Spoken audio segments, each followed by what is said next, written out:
Bom, a gente segue falando sobre a guerra e a influência disso nos mercados mundiais, a questão do aumento dos combustíveis. Ontem aqui no Brasil já houve uma corrida aos postos com o novo reajuste da Petrobras e a gente conversa agora com o economista Ciro de Avelar. Tudo bem, doutor? Mais uma vez, muito obrigado por estar aqui conosco aqui na Jovem Pan, no Jornal da Manhã.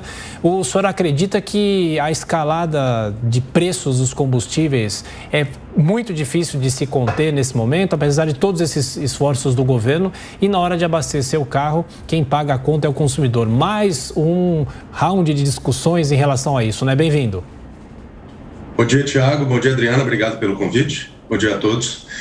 Acredito que, infelizmente, sim, Tiago, teremos ainda uma escalada mais acentuada do preço do barril do petróleo. É claro que, em alguns momentos, essa alta pode ficar um pouco lateralizada, um pouco não tão acentuada, principalmente esta semana, por exemplo, como nós vimos que existe a expectativa de conversas, de negociações entre Ucrânia e Rússia. Contudo, o efeito já está sendo sentido pelo mercado global. O preço do barril do petróleo no começo da semana chegou a bater $140, voltou para $120.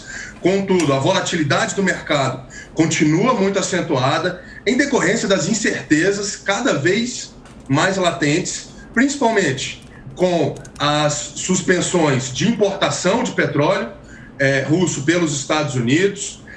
Os países europeus já anteciparam as discussões para mudar a sua matriz energética, para não dependerem tanto da Rússia. Contudo, hoje mesmo pela manhã já foi indicado pelo Parlamento Europeu que não haverá suspensão de gás, de importação de gás da Rússia, justamente porque é um bem essencial para o cidadão europeu, que vem sofrendo as consequências, principalmente também, como todos os outros povos do mundo, mas principalmente em decorrência dos países europeus que vêm sofrendo com essas sanções e a população russa que vem sofrendo sobremaneira também. Doutor Ciro, agora girando os nossos comentaristas, eu começo pelo Luiz Arthur Nogueira, nosso comentarista de economia aqui da Jovem Pan. Luiz. Professor, bom dia. Eu tenho dito aqui na Jovem Pan que a Petrobras não deve ser encarada como vilã nessa história. Está atuando como uma empresa que precisa seguir o preço do barril no mercado internacional e também a cotação do dólar. Queria ouvir a sua opinião sobre isso e se o governo e o Congresso poderiam tomar medidas mais eficazes para baratear na ponta para o consumidor nesse momento de alta do petróleo. Perfeito, Luiz.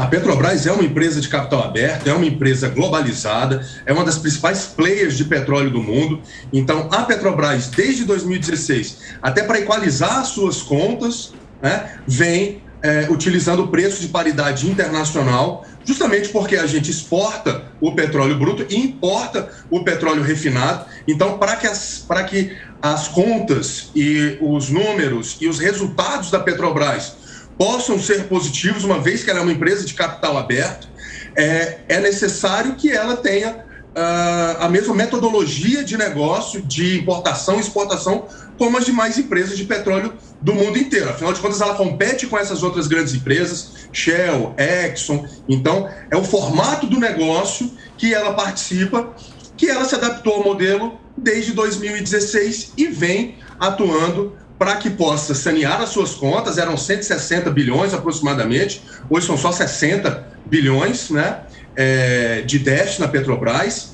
Porém, Luiz, é importante que a Petrobras também e que as medidas de política pública venham no sentido, como está buscando ser feito esta semana, suavizar os impactos, principalmente para a população, e a população principalmente de muito baixa renda e baixa renda, que tem um peso maior de transportes, alimentos e energia na sua cesta de gastos. Outro aspecto importante é que as políticas públicas e a política econômica no tocante à Petrobras, reiterando que ela é uma empresa de capital aberto e precisa dar resultado, aqui no Brasil nós sofremos também uma dependência muito grande da importação do petróleo refinado.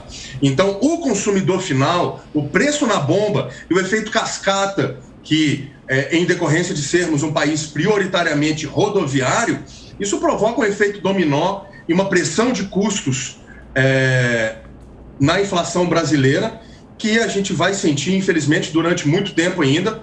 Claro, essas medidas pontuais que vêm acontecendo, como a nova base de cálculo do ICMS, zerar o PIS/COFINS até o final do ano, isso é necessário no curto prazo. Afinal de contas, a população, principalmente de baixa renda e de muito baixa renda, vinha sofrendo ainda uma pressão de custos em decorrência da defasagem do preço de paridade internacional. Antes do aumento que começou a valer hoje, essa defasagem era de 30% na gasolina, em torno de 50% no óleo diesel.